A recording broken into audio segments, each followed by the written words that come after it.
Welcome back to How to Leave a Cult. I'm your host, Brooke Walker. So, today we're going to be beginning a powerful multi part conversation with Lane Kamp, someone who was born into the very cult that I was raised in. But Lane didn't just grow up in the group, his mother, Trina Kamp, was one of the leaders. In this first episode, Lane's going to take us back to before the cult existed. He's going to share his mother's childhood, her early relationships, and some of the spiritual influences that shaped her, including her connection with Richard Ireland and how her and Stephen actually met. So, this is kind of the story about how it all began, not from the outside, but from the son of the woman who helped build it. And we're going to dive in. So, Lane, first, I thank you for reaching out to me and Absolutely. sharing your story here first, because you really haven't shared it publicly. Well, I've never showed it. I've never shared it publicly, only with close friends and things like that that I've gained through the years and other cult members from different cults. Yeah, So, yeah, we find a lot of friends that way. yeah, I found some friends that way. Yeah, definitely. Yeah, Facebook. sure. Um, do you want me to ask you some questions or where would you like to start? Um, I guess we could start with her early life. I could just kind of riff on that. So she grew up in a pretty, I guess, what you call dysfunctional family. Her father was, World War II vet, sergeant, pretty, you know, I don't know, Archie Bunker on steroids, kind of a rough guy. He was an alcoholic, a heavy smoker. So was her mother. They were both, heavy drinkers. So, after World War II ended, he would have, they were, they entertained a lot of people at their house. And I've even talked to several people who lived near them, and they were a pretty wild couple for their time, I guess during the 50s and 60s. So they had a lot of friends over all the time, local businessmen in Mesa. Mesa was a little bit smaller town at that time. Um, let's see. So, a lot of army buddies and things. So they would have their parties, every weekend and invite friends over for drinks. And he was a cook. Her dad was a chef, so he would cook and you know bake for people. And I guess he liked entertaining. That's what they did. They were I wouldn't call them socialites because they were more blue collar. Right, So, but party animals, I guess is right, the way right. to describe it. So during those years, those were her preteen years and her like early teen years. Right. And her sister Sandra was 5 years older than her, or 6 years older. So during also family members would come over for these parties, including her Aunt Geraldine Hawkins. Now, her father was kind of a pretty wild guy and kind of promiscuous, is what I've been told by all my aunts and my mother. So he would, I think I don't, my mother told me that the first time she met Richard Island was because he hired people to come and entertain at his house. So he had hired Dr. Richard Ireland, who's known as the Phoenix Oracle, and we can get into more of his background here in a little bit during Okay. the second marriage. Right. But so he was hired when she was younger to come to the house, and I'm not sure if her Aunt Geraldine had joined the church before or after that, but that was her first taste of seeing Richard do his clairvoyant or psychic act was in her household when she was younger. Um, So she was now like a when she teenager when she met Richard. Yeah, she was Okay. she was not, and the family wasn't religious at all, like Okay. far from it. Um, so during her high school years, she was 16. So now we'll skip ahead. So she had met him, I think, in the preteen or early teen years, because he used to perform at the Playboy Club in Phoenix. And I think that my Oh, grandfather probably went there and saw his act and then said, "Hey, come on over to the house and perform for me." So it may have been that. I could be wrong. It may have been also that it was Geraldine Hawkins who introduced him to Nick and Nedra Fitch, okay. but my grandparents, my mom's parents. So now if we scoot forward a little bit, um, she's 16 years old, Vietnam War is starting. And so she's like I said, they're not religious. She married my father when she was 16 and then was pregnant with Marlo a year later. He was already off to war. Um, Who was your father? Joe Pace, Okay. Joe Tally Pace. So when she was so back to yeah, so she's 16 years old, she's still in high school. They marry and she pretty much joins the Mormon church. So now she's a Mormon and she's an officer's wife. I mean, eventually he became an officer, he was a captain. He ended up doing like two or three or even four, I think three tours of Vietnam. It was really his life. And the reason why was is because, and this was part of, you know, everybody's families had a hard time during any war and during Vietnam. But my uncle, who I'm actually named after, who I never met, my dad's brother, older brother, he was lost in Vietnam in 1965. So my father went in right when he turned 18. He went in looking for his brother. So it was, a pretty heavy family thing. You lost your older brother, can't find him in Vietnam. Now my mom's married, she's 16. So she had Marlo in 66, 1966. And then I was born in 69. So now during the Vietnam War era, um, I imagine just looking back through time, Sandra and Geraldine Hawkins are already involved with Richard's church. And Geraldine Hawkins is actually on his board and one of the members of his church, like help run it or whatever. And Sandra Perino Fitch, who is my aunt, the oldest sister, is now starting to develop her mediumship and her psychic stuff through this Church of Richards, which I call the charlatan factory, basically. One of their kind of famous guys. And Richard was pretty famous. I mean, for psychics go back then, I guess. He was on the Steve Allen show, I think in 69. That was like the precursor to Johnny Carson, wasn't it? I don't know. Yeah. I mean, I think so. Yeah. Um, he was Mae West, personal psychic. He would go back and forth from Oh, Hollywood. Yeah. So the okay. guy was kind of in kind of those kind of circles with actors and actresses and things like that. And then he ended up in Phoenix starting his own church. So that's kind of so anyway, he was a lounge act, basically. Charlatan lounge act, right? So let's see. So the Vietnam War is going on. And so my mom's involved in Mormonism. And I think that's where she started to study religions more, um, Bible, Book of Mormon, all that. So now I'm born in 69. So Marlo's 66, I'm 69. During, I think, his third tour, or when he was still overseas in Germany, she ended up having an affair. And that is Shelby's father. And I don't want to name who that is. I know who it is. That's fine. So now she's got, he comes home from war and ta-da, mom's pregnant with another man's baby, right? So from there, pretty much they got a divorce and things kind of ended. So if you if you kind of look at the big picture of this now, she is a single woman with three kids. Do you know how old she was by then? Well, you could do the math. She was born in 48. So maybe 2021, I think. She's she's very young. She's still very young. Yeah, Yeah. still very, very young. So she's single with three kids. And so to help out, Nick, the grandfather, her dad, buys her a house on Forge Avenue in Mesa, right next door to Sandra. And that was my childhood, pretty much on that. My early childhood was on that street. Um, so let's see.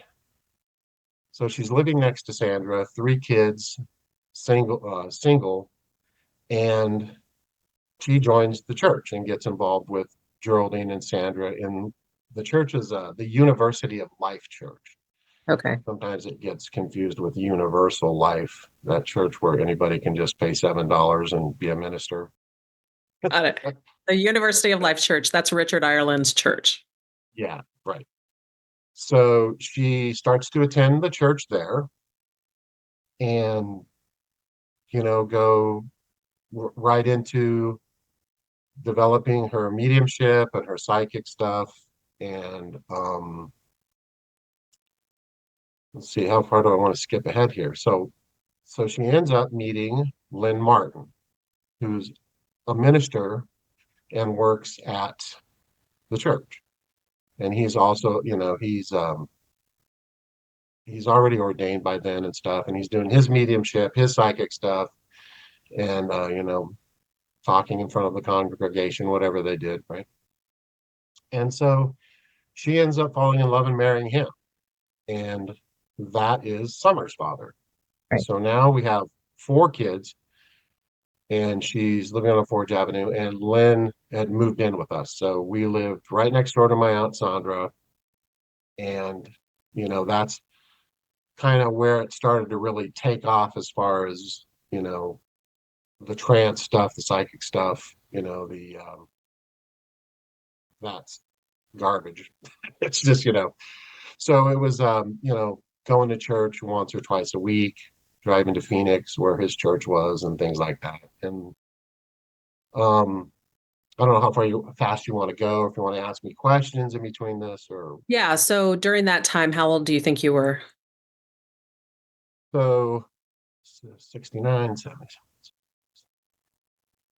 So, 69, 70. So I am, 4, 5 years old, 4, 5, 6 in that. Do you have a lot of memories from that time, or just little stuff? Yeah. So I mean, growing up at that age with it, it was pretty normal. I was indoctrinated. Right. So, I mean, my experiences of going to the church and then, doing our, my aunt and my mom would, they would do little trance sessions for me and my cousins and my sisters and in our home, practice makes perfect, right? So they would do their trance stuff.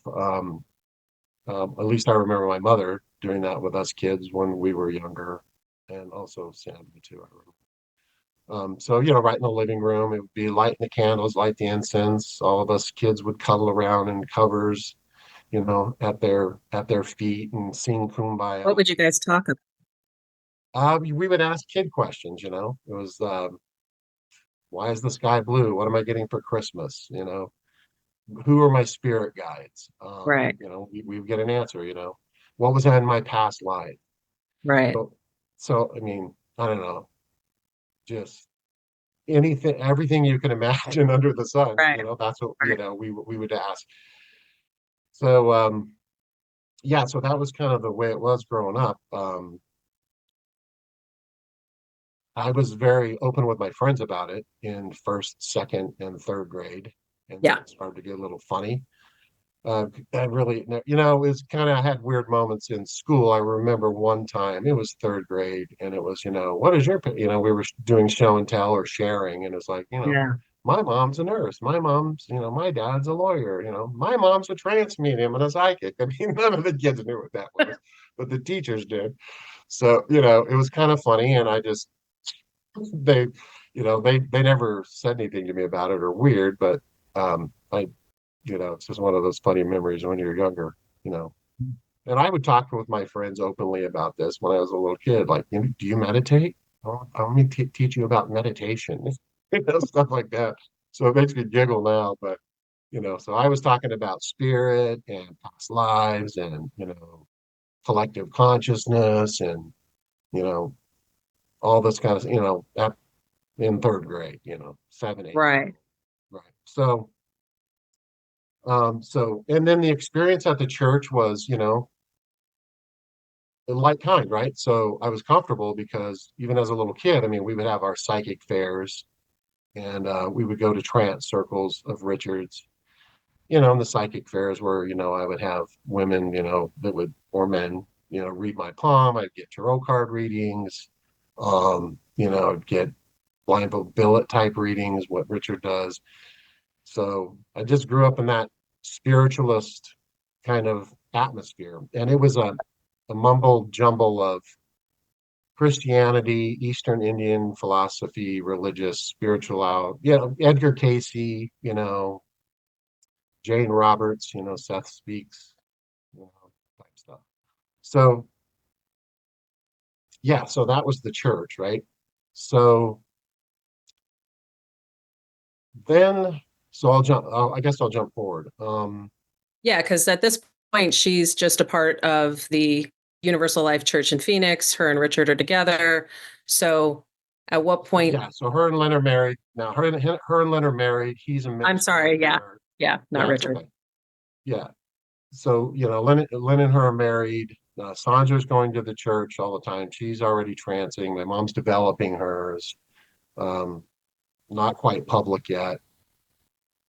Um, so yeah, you know, that was our life Yeah. until I was about, well, until she got divorced again, and then things changed again.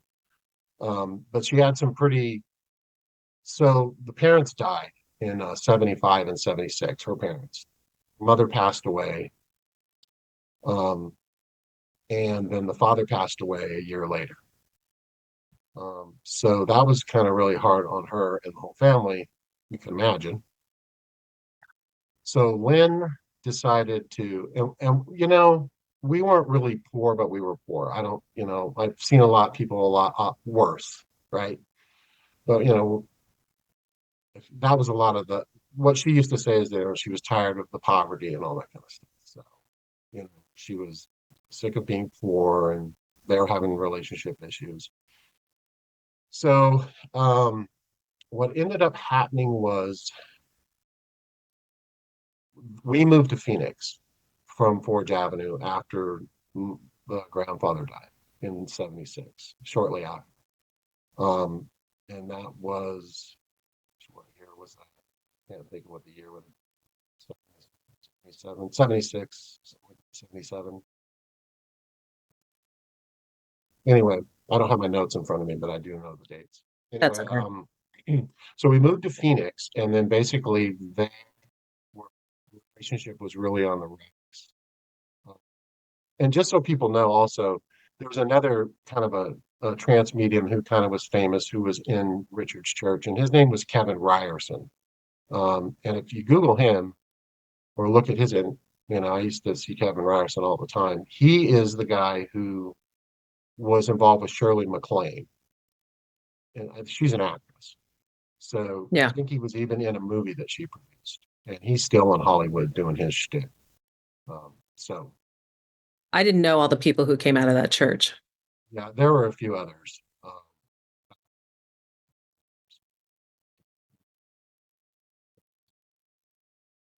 So let's see. So we are moved to Phoenix, and basically they divorce, and or they're going to divorce. And my mom basically strikes out.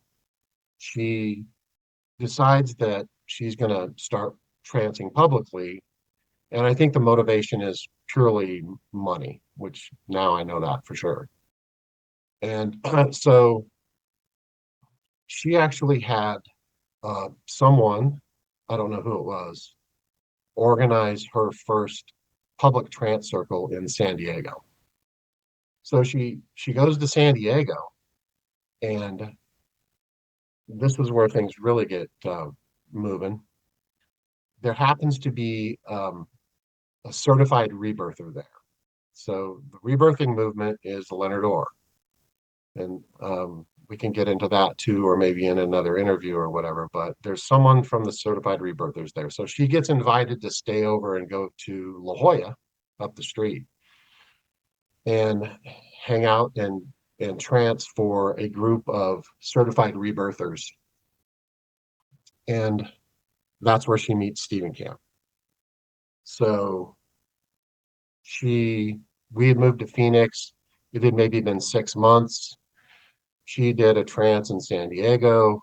She meets Stephen Camp, and then they hit it off. And from there, things, they hatched their plan to do Okay. to do this. It was crazy. So So Leonard Orr was the one who started the rebirthing, or yeah, so yeah, he was that's a huge in the rebirthing community, at least. he Leonard Orr invented rebirthing and started the rebirthing Invented community. rebirthing. He Okay. yeah, yeah, yeah. What there's probably somebody who will argue that, but he started the rebirthing movement Okay. and wrote the first book with so there was, several people in the very beginning with Leonard Orr, um, and Stephen Camp was one of them. There's Sandra Ray, Bill Chappelle, Bob Mandel, Bobby Birdsall. I mean, I know all of them. There was 12 of them. I think there was maybe only 9 or 10 at that time. And when she transferred the group in La Jolla, I remember I was actually got flown out there and I was there and visited for the group. How old were you for that? Well, I don't know exactly. I was very kind. I don't have the dates in front of me, but I know exactly. I nailed it down. So second grade, third grade. So I would have been 7 years old. So second or third, I would have been 8 years old. So just third grade, just out of third grade, 8 years old. So yeah, so we spent a week in La Jolla. My sisters hadn't even been flown out there yet. I was there with my mom alone. I met a bunch of them, and she ended up doing several trances for them and things, and they hit it off. And from there, I just remember meeting Stephen, and I was a kid, and I was sad about Lynn, my other father who had kind of gotten attached to. He was a really good guy, actually, other than I don't agree with what he does. He was a really nice man. Um, but anyway, yeah, that's how it started. So the rebirthing community was their network that got things going, that made it What was easy. it? What were there other kids there, or was it? What did you do?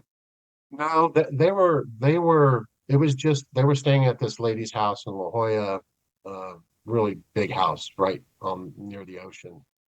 And they were having just their own conferences there, doing their own rebirthing thing, whatever that is. They were doing seminars or, doing what they do, rebirthers, Or they were organizing, getting ready to do, you know, I'm sure uh, maybe they were organizing a jubilee, they called it, or Right. seminars or whatever.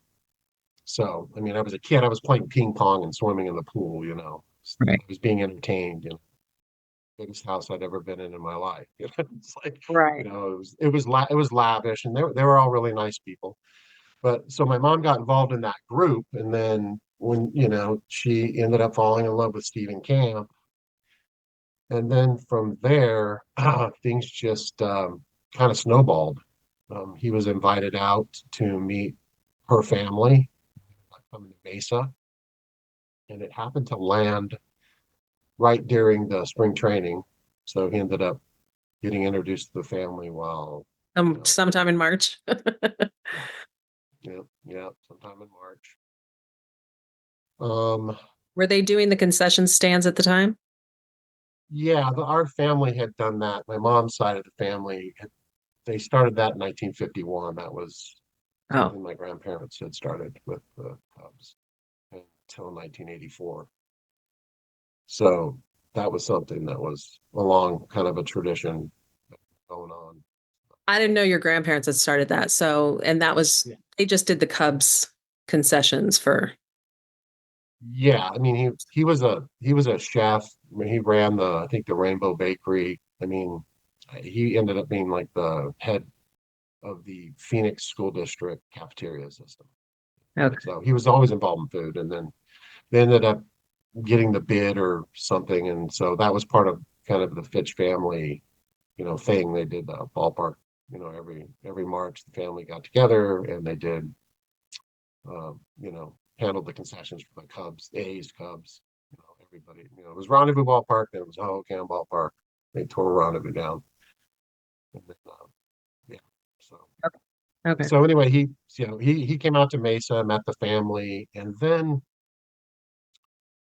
from there we moved again. My mom ended up, I think they finalized the divorce.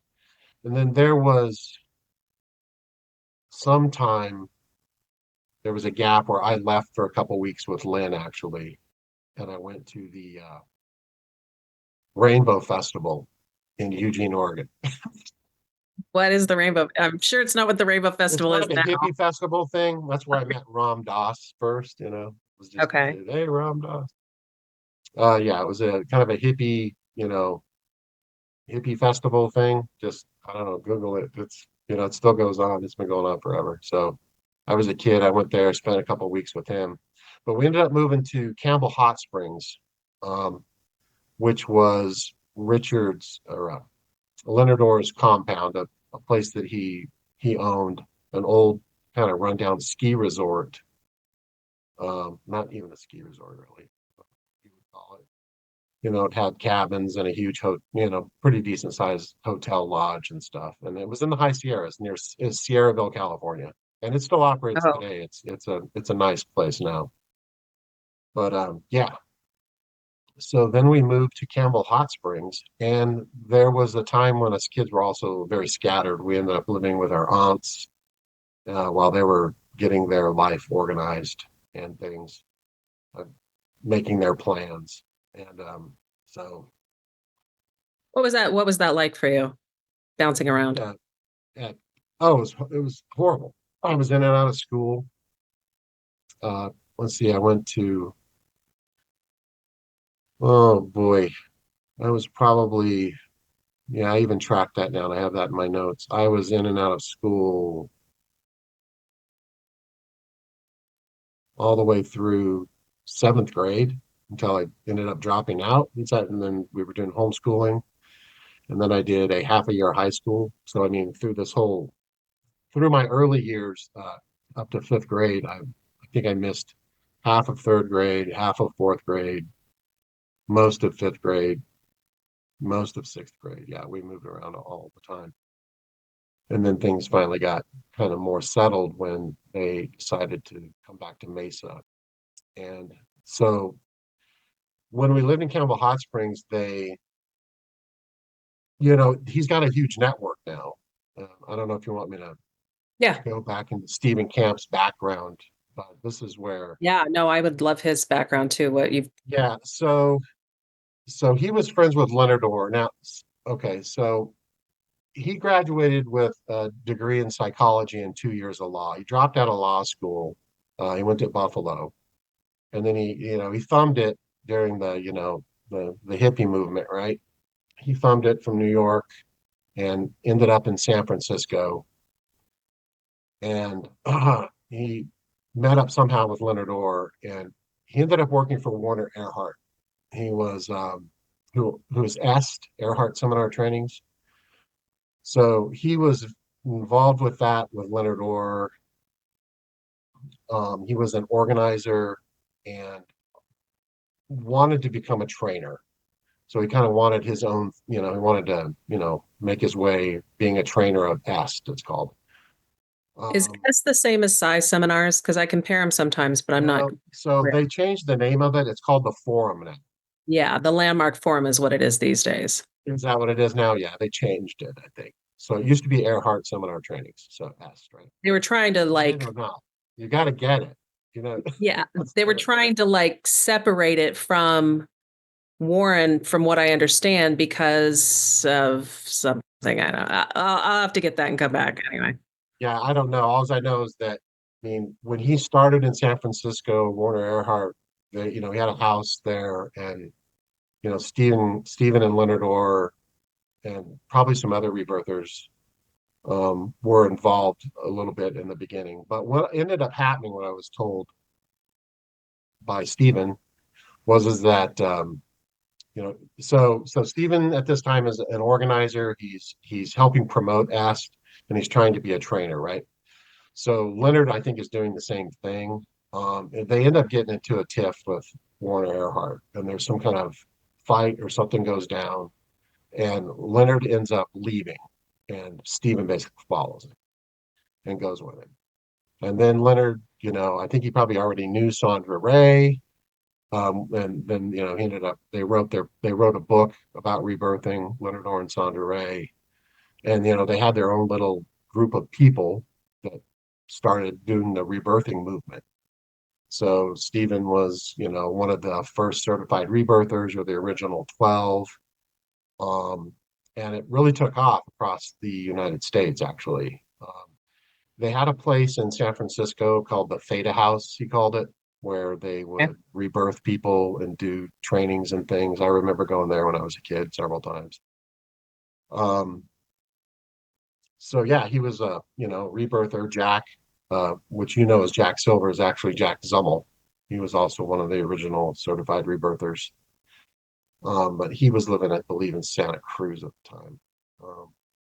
So yeah, Bill Chappelle, who actually lived in our community for a while, he was one of the original certified rebirthers.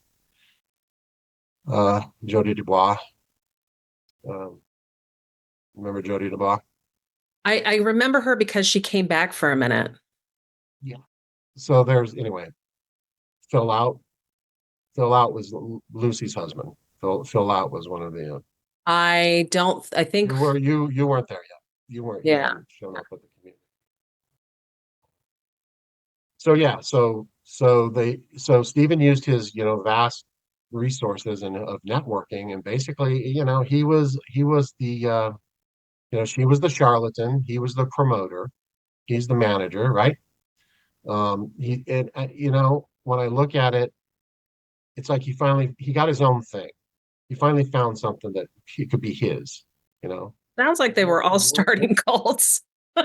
Yeah, Warner Earhart had his thing. It was that new agey 70s. Um, what is a good word? New agey 70s. Movement. Alternative religion. I mean, I think that there was, Well, from yeah, from what I understand of the timing of it, I think a lot of people were done with that June and Ward Cleaver type of right. appearance and the mainstream religions that went along with it, I think. Yeah, and that kind of personal development type of movement, right? The Sure. personal development, new agey spiritual stuff is what it was. So, so where do we leave off here? We were talking about, well, when you guys moved to Warren Earhart's. Oh no, we didn't move to Warner Earhart. So I'm just talking about No, you were talking about Camel Hot Springs. Liverpore's, and then we got on Warren Earhart, and that's where I took you off. Yeah, I was just kind of giving you a background on Yeah. Stephen Camp a little bit. So yeah, I think he kind of wanted his own thing. So like him and my mom hit it off. I don't know if it was love or if I think it was more of a professional relationship type of thing, where she's the talent and he's the great promoter. And I think a lot of ways, um, I don't believe they intended to start a cult in the beginning, but it definitely ended up being a cult. So they started to travel right away. Um, I actually remember being left at Campbell Hot Springs for 2 weeks with a lady named Pam Braintree. Me and my sisters were, and they went and traveled, and he was organizing, and had his little notebook and started booking her out. Book her out, get her working, right? So she was trancing all over. She was flying all over the United States, um, Milwaukee. He was setting up radio shows. We ended up going on TV shows. Every major city she had ended up going, to, and he using the rebirthing network to have trance circles, trance classes, and to do their seminars and things to make money. So eventually, what happened was, there's tons of detail I'm missing and things like that, but we ended up moving back to Mesa. Um, so we weren't in Campbell Hot Springs that long. I think maybe about a year. We moved back to Mesa, and we actually don't have a house at that time. We ended up living with a cousin for a while, and then we ended up getting a home. They leased a house on Miller Street, and while we're living on Miller Street, that's um, kind of where we were taken care of by my cousins. We had a nanny move in at one time. We had my older cousin was our caretaker, and he lived with us, and they just traveled and traveled. Now, I got the opportunity, and then I was out of school a lot. I got the opportunity to actually travel with them a lot. For some reason, my mom drugged me everywhere. So I and it was enjoyable. I mean, I enjoyed it. I got to see the country. I got to meet a lot of people. Um, and yeah, so I traveled with her all the time, and I was kind of What was your relationship like with your mom? when I was younger, it was good. It wasn't too bad. It wasn't she was already kind of an alcoholic and things like that, but it wasn't. I mean, you would call her an alcoholic, but she wasn't as bad as she got. Um, she was spoiled us too much. She when she started to make money and be successful and things like that. One thing they did was is they I don't know if it's her guilt and when we were poor, it, Yeah. it ended up being where we got a lot of stuff materially. Maybe it looked like a lot to me because I'd never had a lot, but she was she was good, but she was always busy. What ended up happening was is that she was so busy, really, she wasn't around, and I ended up being raised by everyone. Um, on the road, she was very busy. Stephen was very busy, but we had good times too. So I mean, we had good times, but I don't know that the good times were worth what happened. Right. And the same with Stephen. In the beginning, I didn't get what was going on. I was just a kid, So, I was traveling all over the country. He was good to me. He wasn't a horrible person to me like that. He was like, trying to be a dad. He was a good guy in the beginning, like that. So anyway, we'll kind of jump forward a little bit more. So so basically, I think it was like maybe a year or two of traveling all over the place. And she was doing, huge public trans circles where there would be anywhere from 40 to 100 people. Um, and they were also doing some seminars, relationship seminars type stuff. And then they finally invented their thing, their niche. They called it the Immortal Monogamous Relationships Intensive. Right. And they invited so by this time they've got a pretty good handle on their network. And they Right. invited people. I think she was getting tired. I mean, she's a charlatan. It's still acting. So it's hard work if you think about it, right? I mean, so you're acting, you're doing this bullshit thing, and A lot of travel. That's a lot of it's a lot of travel, it's breathing. a lot of work, it's a lot of mental stress because she's got to come up with sermon. It's a lot of work. Probably more for her, definitely more for her than for him. Um, so they started to get tired of traveling. We had a home, and then they organized that first seminar at our home at Miller Street. And that's where a lot of the people from LA came. A lot of people from LA, different people. And I don't know if you want me to name names or not, because I'm not really sure. But No, I mean, remember not unless David, you had him there's, on. Remember David and you had David on the show, yeah, right? yeah, Yeah. So he was one of the first people to come to one of those seminars. right. Roger Casuto, Okay. Leon Sandra Jordan, you wouldn't know them. Elliot Tallenfeld and Yep. Maxine Tallenfeld, and Elaine and Dean, Elaine Carlton and Dean Davidson. Okay. So there was one or two of those type of seminars that they held at the house, and I don't. Lucy ended up showing up at one of them. Um, so I don't remember the order it was, but at some point before all that, the Soto's family had moved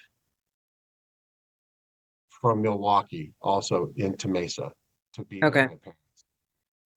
And she basically Joan, I think basically, I don't know if I would say she dropped her boys off there, her kids, but Scott and Billy ended up staying and getting adopted by my parents. So Scott Sotos and Billy Sotos, who are now, Billy Kamp and Scott Kamp, and then of course he changed his name. Um, So, and the reason I asked you, just to back up to ask a question really quick. So the reason I asked you who your dad was is because I didn't realize this because I always knew that you guys had different fathers and stuff like that. yeah, But somebody asked me because they thought all of your guys' dad was Stephen. So there's a lot of people who thought that Stephen parented all of you guys. So I always thought it I was mean, yeah, he's my biological father, Joe, but I mean, I was very young when they divorced. right. And I did see him from time to time and my grandparents on his side of the family, growing up through kindergarten, first grade. So I would go and visit him sometimes, and then I would go back into that world of my mom's. And it was pretty funny going into, I'm doing the spiritual, goobly godly stuff, watching my mom do this stuff, being married to Lynn. And then, I would see Joe sometimes. And then it just got cut off. I don't remember. Stephen ended up adopting us. Did he actually legally adopt you guys? Yeah, Oh, I didn't know. eventually. Yeah. So me and Marlo have one dad. Shelby has a dad, and then Summer. So there was three men, Okay. and then Jessica was adopted. Yeah. And Do you still do you do you still refer to Stephen as your dad? I'm not. No. Other than accidentally, if I refer to him as that, then it's just Oh yeah. no, no, no, that's fine. I don't consider him my father at all. No, no, no. Yeah, no, Yeah. that ended a while back.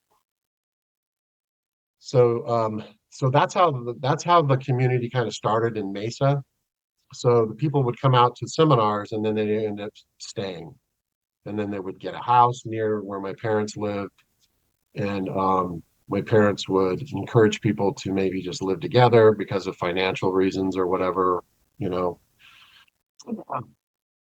So the community started to grow from there. Um, excuse me. There were probably 6 to 8 homes within the first 3 or 4 years. We ended up moving from Miller and buying a house on 915 East 7th Street. Eventually that happened. And there was just a whirlwind of people once that happened, showed up. Yeah. Steve and Debbie Wrench bought the house across the street. Elliot Maxine Talonfield lived down the street. Sandra Montbleu and Alan Horowitz bought a home. Right. Jake and Lynn Garrett bought a home. So there were Paulette and Mark Butterfield. They had bought another home. There was a bunch of homes. The more, Yeah, and most of them people were flowed in within a over a period of about 4 or 5 years. Pretty much everyone was there. and within like I just to give a picture to people like within a block or so, I mean, there was a couple houses around the corner, but for the most part, there was a block of houses on the block that was owned. Yeah, we had one, two, three, four, five, 6 houses on one block at one time, and these were all Right. homes that were 3,500 to 4,000 square feet. You could easily Right. put two families in them, and that's what people did. They had, two At families in them. least. So in that kind of cultish way, it didn't feel like culty yet. It was like this big happy community, um, and you know, so it kind of felt good in a way. I was still, I mean, I had held my head down. Like at fourth grade, I kind of knew something was up with my mom. It wasn't right. I didn't feel good about it. It was kind of, I was always kind of holding my head down in shame because I was going in and out of public school. So I had friends that were not in the community or in our little cult. Right. So I had relationships in the community and then outside the community, and that was a hard one to deal with. And I was around fourth grade. I think I just would totally avoid the issue with my friends, um, talking about what my parents did or whatever. I ended up eventually just, if someone asked me what my mother did or whatever, I just said they were counselors. I would not bring up any of the psychic stuff, any of the medium stuff. Well, the whole thing, and Mormon, and most of my friends were Mormon, which is, I don't know if it's an irony. It's like, the things they believe in are almost just just as silly. So, but anyway, Was it once all the houses were in the same area? I mean, everybody was on top of each other, in and out of each yeah, other's house. Everybody's just, which as a kid, I can see being fun because you just have a run of everything. yeah, But and did that's that what I ever mean. strike you as Yeah, a weird? lot did it strike me as weird? It didn't at first, but it got very painful later on because, I mean, as a child, it was all these people are living really close to my parents. They are constantly needing them for something. And I mean, my parents just were always busy with people, and it was always meetings. And so we didn't have a family life in that way. As weird as it sounds, it's like there was no normal family life at all from probably age 10 on or 9 on for me or my sisters. And I think, we probably had some resentment and hurt or anger and things about all that. But, the other part of it is we had this, all these people that kind of, agreed with what my mom did or, you know, yeah, it was like one big happy family on this huge block. And then around the corner, there was two more houses, So Right. it was, I mean, it was kind of cool in a way. Yeah, we would go in and out of houses, we could, swim in whatever pools we wanted, all this, kind of ran around together, did things. And the people that lived together and kind of shared money and finances, my parents weren't so much involved in their finances in the beginning, like that stuff didn't go on, but people definitely fought and had their issues and did Right. their lives with their homes. Um, but it didn't get real cultish until the move to Tunnel Village is when things started to change. To Okay. me anyway. Okay. I mean, it may have felt cold, maybe in the valley a little bit. I call it the valley in Mesa. It was starting to feel a little cultish, but it really got bad once we moved to Tunnel Village. Yes. I would agree with that. Yes. There was It got definitely pretty moments in the, cultish. yeah, definitely there was So degrees. yeah, there was degrees of it. Yeah, it was like I said, that's why the title of my book's gonna, it's an evolution of a cult. It was just a slow process. And that's one question I've always asked myself, is did they intend this or not? Was this intentional? And I don't think in the beginning it was intentional, but I think once they saw it happening, they went with it and it was intentional. And you don't feel like anything that your mother did was authentic, or do you? No, no, Okay. I did then. I mean, I was a believer. Okay. Then I started to be skeptic as I got older. Um, yeah, I mean, there was a place in me who finally went, this is not, I don't believe this. And then I Got was it. holding my head down in shame all the time. It's like, I mean, if you remember, I never would go to the trance classes. I was hardly ever there, actually. Um, when there was public What circles, stage? Are we talking about like Tono Village times or? now on the block on in Mesa or in Tunnel Village, very much. See, I was young in Mesa, so um I wasn't necessarily going to them. I was usually probably babysitting or something else. Yeah, a lot of people. I That was I wouldn't remember. right. Yeah. So yeah, um, I don't know. You asked me how I felt about what? I had asked you how you felt about, I don't know, you answered the question though. So all the houses on the block, Yeah, and then everybody started slowly moving there. And yeah. what did you ever think of the different ways that the process has happened, or the, like, I mean, because there was the trances, which was one thing, and then there was the relationship uh Counseling.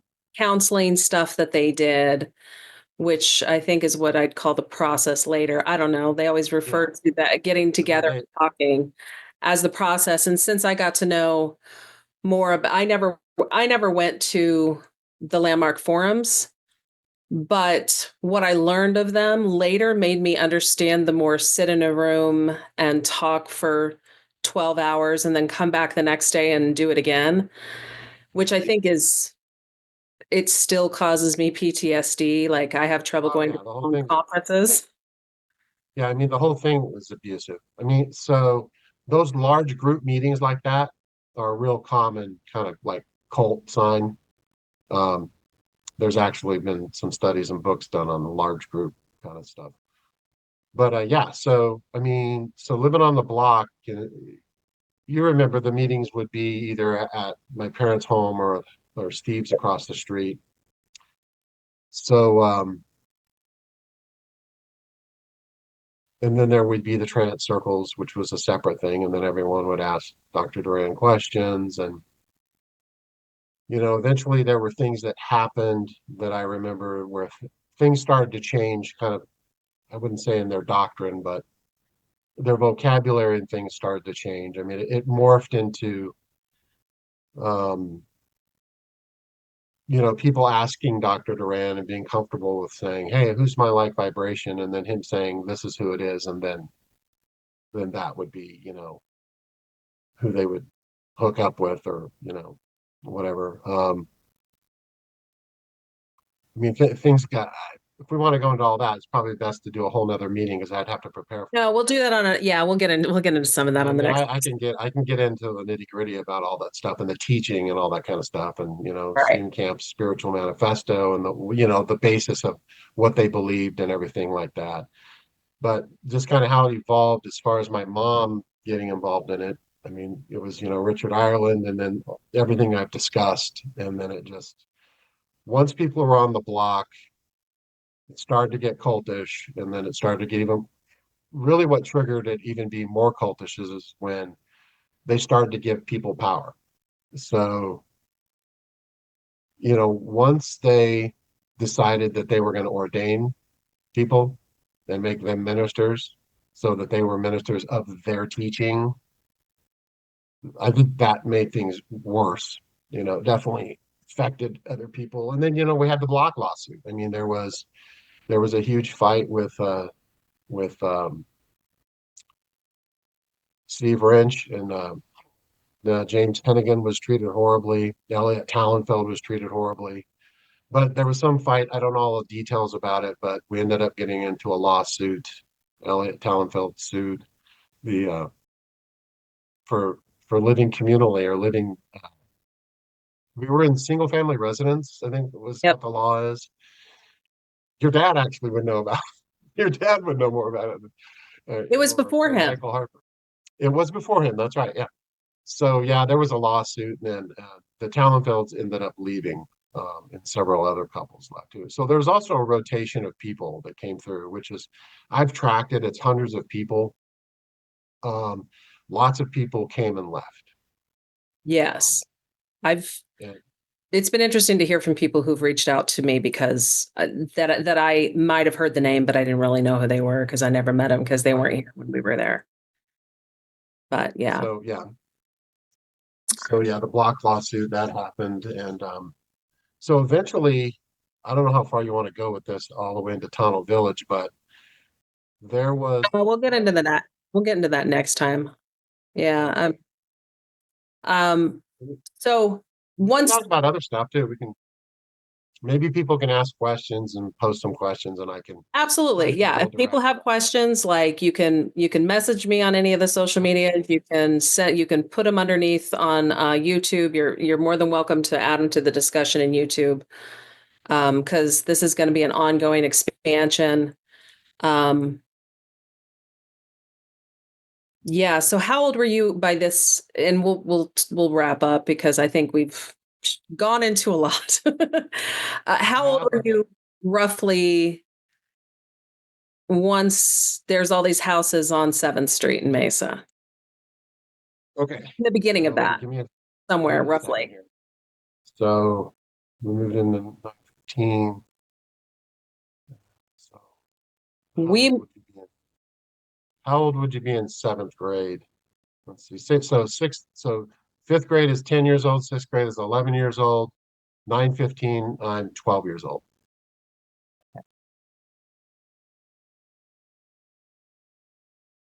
So that's like 1982, 83. and you're out of school shortly thereafter. Yeah, I went seventh grade at Keno Junior High for I think 6 or 7 months, and then I got pulled out of school. And what were you doing? I was in the community doing I was helping out in businesses or just traveling with my parents, um, sitting in seminars, sitting in the, you know, doing things, you know, So you were basically being groomed into that. in a lot of ways, yeah. So yeah, then I spent eight, so 12, 13, 14, 15. So from 12 to 15, I was never in any school. Yeah. So from seventh, eighth, I skipped, ninth, I skipped. I went to half of 10th, and then I skipped 11th and 12th. Did Marlo or I was Shelby go too to school? busy. I was always so a lot. Quite honestly, a lot of the things that I did was I would help the older men. I was involved. This is how I learned a lot of things. I was involved in the businesses that they had started. So there were a lot of businesses going on. There was men in the community that were needed help here and there. We moved a lot. Remember? So that was like one of my mom's, the control points or one of the things. So, people would live together and then they would get into arguments, like Jerry Lewinson and Fritzy, that they came also. They were the original couple, right? So, they would get arguing or things weren't going well in that, because remember, living communally was the highest way to go to God or get to God. I forgot that Being statement. Yeah, being in the teaching. Yeah, we can go deep on this. So, I mean, that was like the highest form of living, right? Living kind of like what is it? Well, Stephen was Jewish. He used to call it a kibbutz, I think is the way you pronounce it. It was like, that's what he would call it, right? A kibbutz, a kibbutz, whatever. I never knew what any of that. I mean, yeah, he said shit Yeah, like that, but I never knew what it meant, and you weren't allowed to ask yeah. questions. I think it's a Yiddish word. I don't know either. But anyway, so people were living together all the time. Remember, we moved people all the time. Oh, So it's I remember moving people all the time. So the couples would get into a fight, and then they would have a trance. They would talk to Dr. Duran, and he would say, "Okay, you go move in with this couple." And then this couple, and people were swapping houses all the time. And that kind of finally settled down. But then there were some marriages that also swapped around, right? There were some divorces and marriages, and I mean, by this time there's kids being born, so it's growing. It's not only growing from people coming in, some leaving, but now we're having kids. Now we're having generations of kids are starting to be born. You know, right. so Did your sisters go to school? I know Summer did because I remember that because I was here for that. But did like Shelby and Marlo also? yeah, they did. They were also in and out of school though. Okay. I think if they went back and or honestly went back and tried to track their back, like I did. I actually sent away for my transcripts from just the other day. Actually, I did this or last week. Um, I sent I did it online for the Mace School District, and I got all my in and out. So I have it. It's So crazy. you could see where you bounced off from. Yep, I Oh, see all, and that helps me with my book that I'm writing, where I have a chronology. You know what I'm saying? Of kind of, oh yeah, I remember that. It makes my memory go, oh, yep, I remember getting out of school for this reason. right. So yeah, I have my whole transcripts from kindergarten all the way through high school. Wow. Yeah.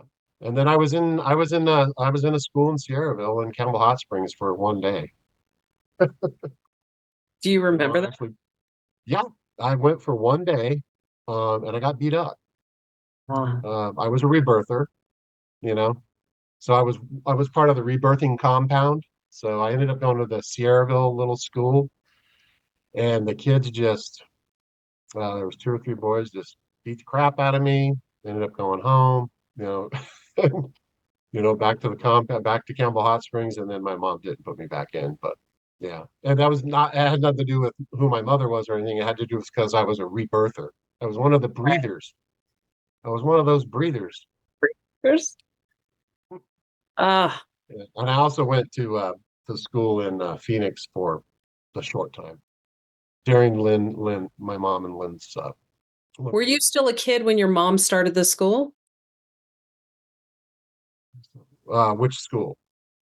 Well, Church of Mortal Consciousness School was the original one that I'm aware of. I don't know. Yeah, so actually there was a little school that started that actually Nicole, Bill Thompson, and I believe Gail.